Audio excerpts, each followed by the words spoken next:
Now, Professor Seyed Marandi is on the line. Seyed Mohammed, thank you very much for joining us, as always, on the Mother of All talk shows. Before I ask you about the obvious, President Donald Trump said that if elected, he's ready to come to Tehran to talk about peace in the Middle East. That's quite a dramatic development, isn't it? Would you welcome him? Well, he is the person who murdered General Soleimani, who led the war against ISIS and Al-Qaeda in Syria and Iraq.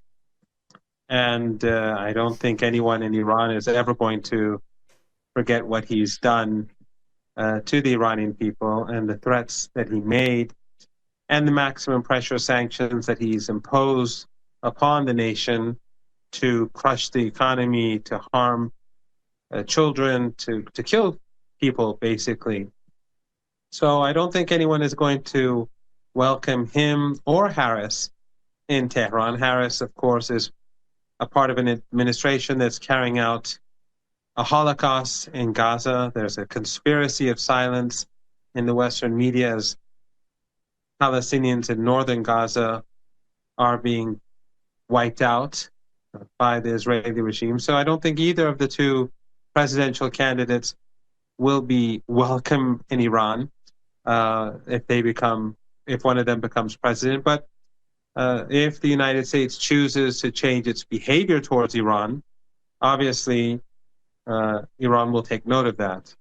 Iran has no hostility towards the American people. It has no hostility towards the people in the UK or any nation across Europe.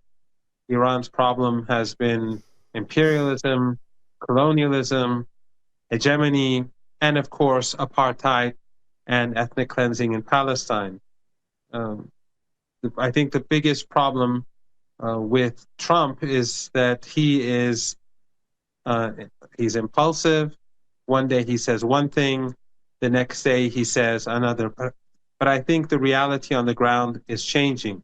The United States, whether it's going to be Harris or Trump, I think they're recognizing that the Israeli regime today is much weaker than it's ever been before. If we look at the battlefield in the exchange between Iran and the Israeli regime, regardless of what claims are made by Tehran or the Israeli regime, I think it's clear that the Iranian strikes against the Israelis were more potent. That's what the images show. And the Israelis who said that they're going to hit Iran so hard that Iran will not know what happened, I don't think anyone felt that was actually what took place. And therefore, in the exchange with Iran, the Israeli regime came short. In the battle over Lebanon, besides killing women and children, they failed on the border between Palestine and Lebanon. And in Gaza, they failed as well. Remember, we have to always remember that once upon a time, you remember this better than I. It was when I was a child. Israelis would go all the way and cross the Sinai to the Suez Canal, whereas now they can't take a dot on the map called Gaza. In 1982, which I remember much better, the Israelis went all the way to Beirut in 4 or 5 days. Now they're stuck on the border. There were heavy battles in Al-Khiyam, which I'm sure you visited, the notorious prison in Al-Khiyam where they used to rape Lebanese prisoners. One of the prisoners, he told me that they raped his wife in front of him to get a confession, to get him to confess. He was a member of the resistance, and very interestingly, the person who raped his wife was Lebanese. And after the liberation of southern Lebanon in 2000, Sayyid Hassan Nasrallah asked the people of the resistance not to retaliate. So the person who raped his wife on behalf of the Israelis continues to live in Lebanon today without being harassed. I thought this is an important footnote for people to know what sort of people Hezbollah are, what sort of organization this is, how much restraint they have, how much self-control they have. in order to preserve the unity of Lebanon. But in any case, back then, they went all the way to Beirut. Now they're stuck on the border. 3 days of battle in Khiam. The result was the Israeli regime retreated back to the border.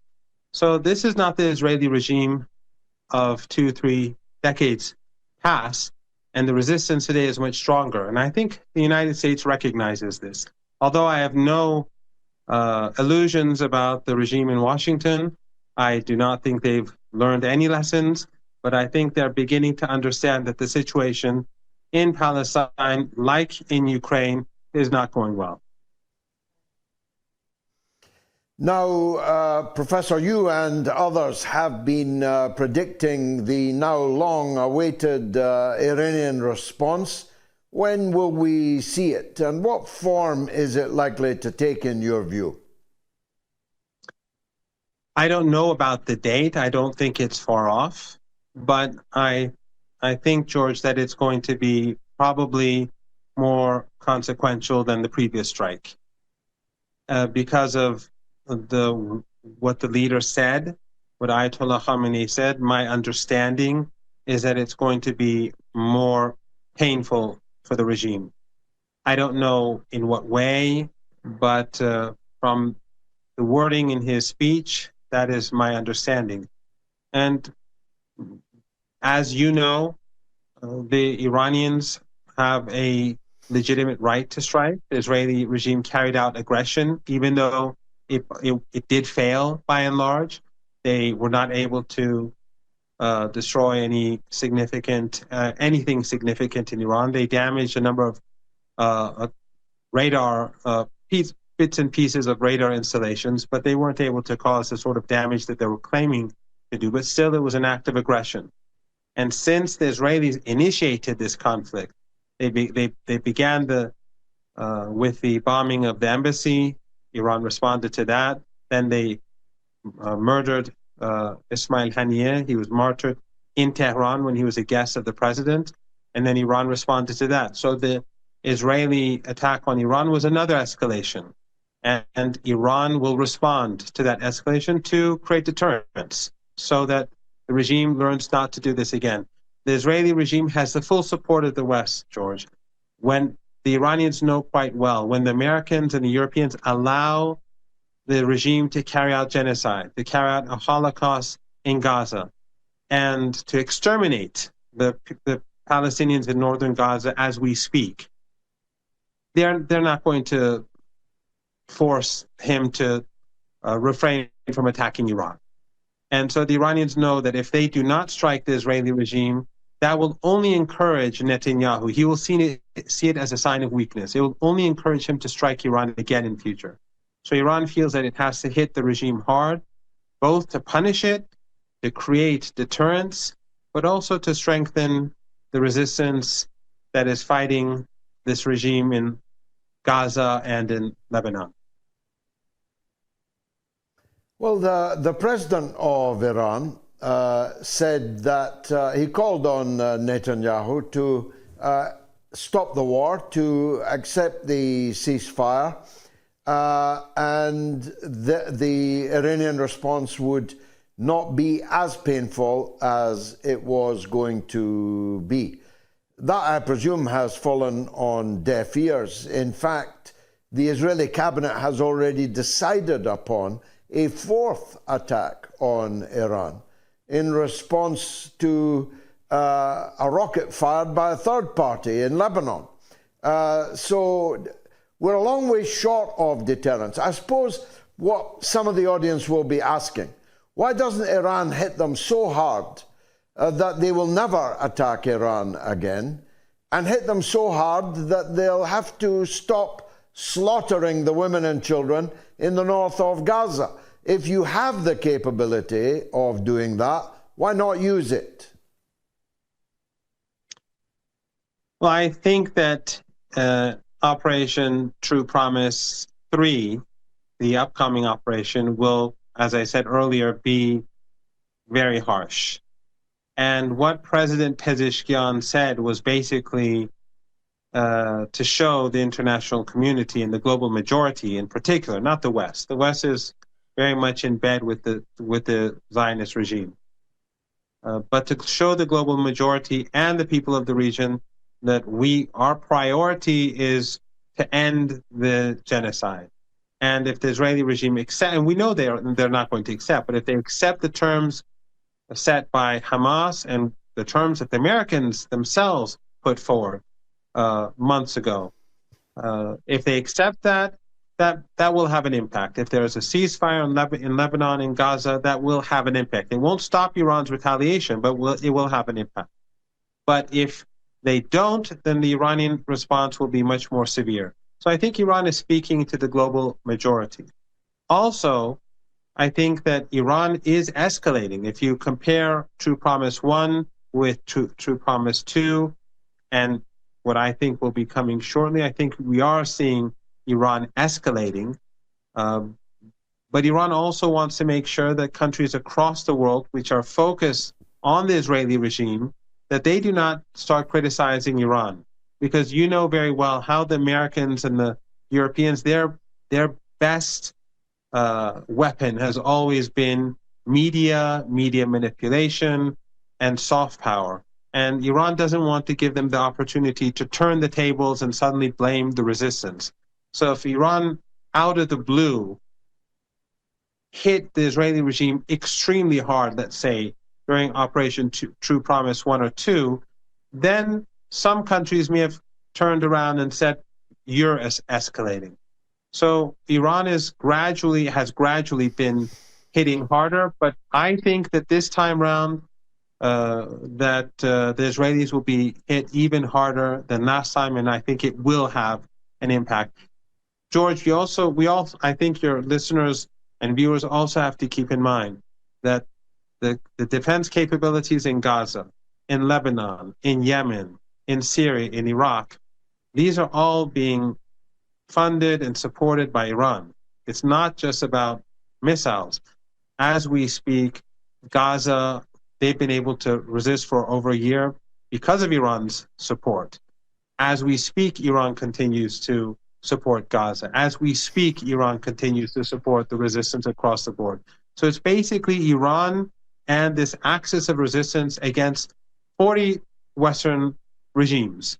And unfortunately, Turkey is doing more for Israel than it is for the Palestinians. Jordan the same, the Emirates, Egypt, Morocco. It is a very heavy burden on the axis of resistance, but I have no doubt that the Israeli regime will be defeated, the resistance will win. We saw when the West was saying that Hezbollah is in deep trouble, they won't be able to defend themselves. We saw Hezbollah was steadfast, and they will continue to defeat the regime on the border. Hamas will continue to hold their ground, and without a doubt, the Iranians will hit the regime very hard. Finally, Professor, of course, every nation has its collaborators. We were fortunate that Hitler never made it here, or else we'd know exactly who would have collaborated with him. You mentioned some of the other Arab countries and the collaborating role that they are playing. What about the situation in Lebanon now? I don't know if you heard my somewhat angry monologue at the beginning. We have a situation now where the Lebanese, as patriotic a people as exist on the earth, are tolerating in Beirut an American woman ambassador who is literally telling them what to do, what they must do, what they cannot do, who they can have in their government, who they must not have in their government, who they can fly on their own national airline, and who they cannot fly. This is a quite extraordinary level of treachery, is it not? Absolutely. They're also telling the Iraqi government what sort of aid it can send to Lebanon and how it can send it to Lebanon. The Americans are trying to surround Lebanon. They're trying to prevent aid from getting in. They want people to suffer, but also the Americans and the Western embassies collectively, and NGOs, Western NGOs. They are trying to create a civil war in Lebanon. You know, again, better than I, the Lebanese forces, what role they played in the past. In 1982, when the Israeli regime invaded Lebanon, they collaborated with the regime, Samir Jaja. They were the ones who carried out, along with the Israelis, the massacre in the Sabra Shatila Palestinian refugee camp, where up to 4,000 people were slaughtered in less than 48 hours. These same people right now in Lebanon are allies of Western embassies. They're allies of this lady. And they are working together to create division and instability in Lebanon. So refugees are being harassed. Aid is being prevented from getting in. The U.S. embassy is dictating who can get on a plane and who cannot get on a plane. It is quite extraordinary. And this is something that I think that your viewers will appreciate. By knowing this, they will better appreciate the sacrifices that Hezbollah made. Some people were saying on October the 8th last year, why didn't Hezbollah go all in? The reason is because Lebanon is a fragmented country, and the West, the United States, have always been manipulating the country. And if Hezbollah pushed too far, then the U.S. would have been able to use these forces that are allied with it to create division in Lebanon and, God forbid, bring about civil war, something that we're always afraid of. Hezbollah was very careful to keep the battle on the border. They made extra sacrifices as a result. They lost more men as a result, but other Lebanese were spared from the fighting. And that is what gradually created a greater consensus in Lebanon. And now the overwhelming majority support the resistance among all the different groups. I don't want to name them, but all of them more or less support the resistance. And that is because Hezbollah was very careful about how to escalate over the last year and how to fight the Israeli regime. But the Americans are conspiring, the Europeans are conspiring, but they will fail. I have no doubt that Hezbollah will play the key role in preventing the genocide in Gaza from reaching the conclusion that Netanyahu and his allies want. Professor Marandi, thank you as always for joining us. I suspect we'll have to talk again soon enough, and I'm grateful to you always for joining us. Thank you. Professor Seyed Marandi, the Chair of American Studies at the University of Tehran.